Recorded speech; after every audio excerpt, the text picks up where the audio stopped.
स्वागत आहे तुमचं माझ्या यूट्यूब चॅनलमध्ये। या व्हिडिओमध्ये आपण शेकडेवारीवरील गणिते पाहणार आहोत। गणित क्रमांक 1, 60% बरोबर किती। 60च्या ठिकाणी 60 लिहायचे, टक्के म्हणजे छेद 100 बरोबर। आता इथं हा 60 मधला एक शून्य कट होणार आणि हा 100 मधला एक शून्य कट होणार।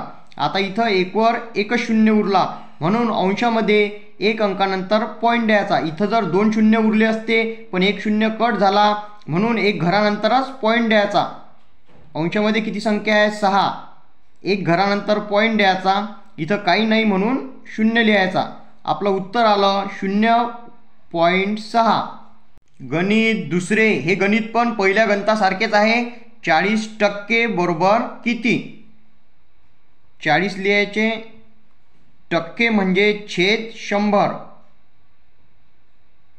आता हा छेदामधला एक शून्य कट होणार आणि हा अंशामधला एक शून्य कट होणार। आता इथं छेदामध्ये एकवर एकच शून्य उरला म्हणून अंशामध्ये एक अंकानंतर पॉईंट येणार बरोबर।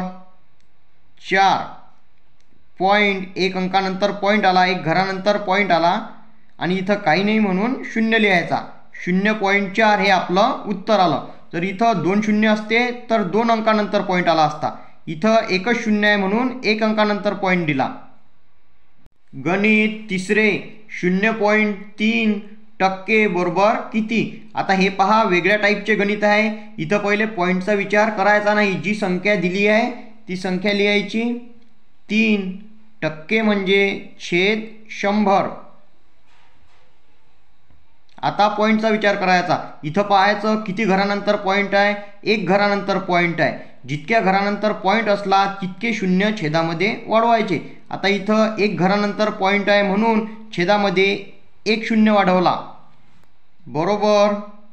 आता इथं पाहायचं एकवर किती शून्य आहे, छेदामध्ये किती शून्य आहे, एकवर 3 शून्य आहेत म्हणून अंशामध्ये 3 घरानंतर पॉईंट द्यायचा। हा 3 लिहिला, 1, 2 आणि 3, 3 घरं झाले। 3 घरानंतर पॉईंट द्यायचा आणि इथं काही नाही म्हणून शून्य लिहायचा। आपलं उत्तर आलं 0.003। गणित चौथे, 0.14% बरोबर किती। हे पण तशाच टाईपचे उदाहरण आहे। पहिले काय करायचं, इथं पॉईंटचा विचार करायचा नाही, जी संख्या दिलेली आहे ती संख्या लिहायची। 14% म्हणजे छेद 100। आता पॉईंटचा विचार करायचा, किती घरानंतर पॉईंट आहे, 2 घरानंतर पॉईंट आहे म्हणून छेदामध्ये 2 शून्य वाढवायचे।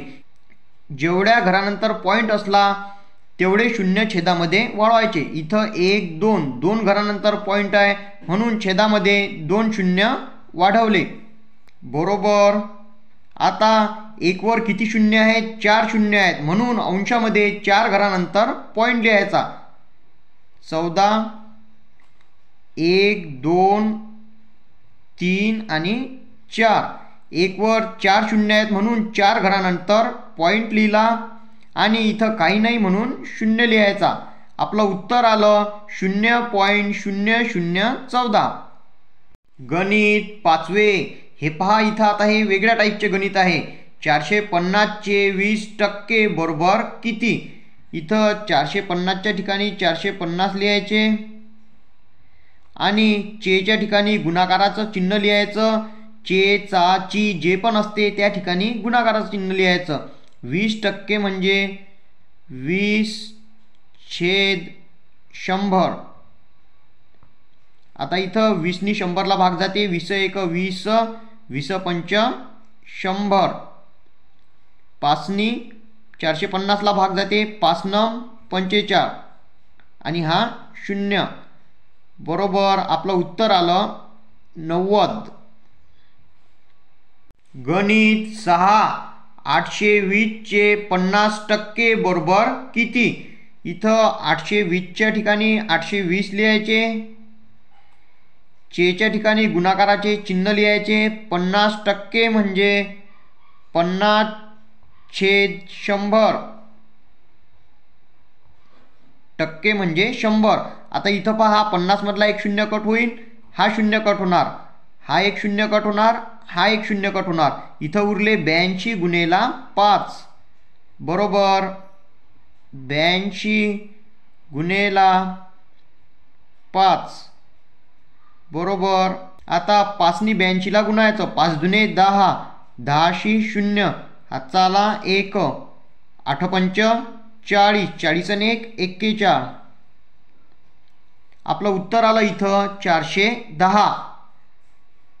गणित 7. 3000चे 15% बरोबर किती?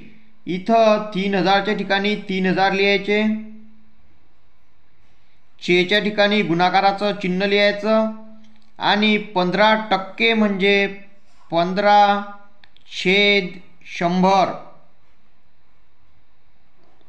आता इथं हे 2 शून्य कट होणार आणि हे 2 शून्य कट होणार. इथं उरले 30 गुणेला 15 बरोबर 30 गुणेला 15. आता 15नी 30ला गुणायचं. 15 शून्य शून्य, 15 त्रिक 45. आपलं उत्तर आलं 450. गणित 8. 1चे 400% बरोबर किती? 1च्या ठिकाणी 1 लिहायचा, च्या ठिकाणी गुणाकाराचे चिन्ह लिहायचे. 400% म्हणजे 400/100. आता हे 2 शून्य कट होणार आणि हे 2 शून्य कट होणार. इथं उरला 1 गुणेला 4 बरोबर 4 1 4. आपलं उत्तर आलं इथे 4. गणित 9.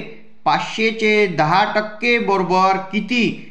हे गणित तुमच्यासाठी. या गणिताचे उत्तर ज्यांना ज्यांना येते त्यांनी कमेंट बॉक्समध्ये कमेंट करायचे आहे. व्हिडिओ आवडल्यास व्हिडिओला लाईक करा, तसेच माझ्या यूट्यूब चॅनलला सबस्क्राईब करा.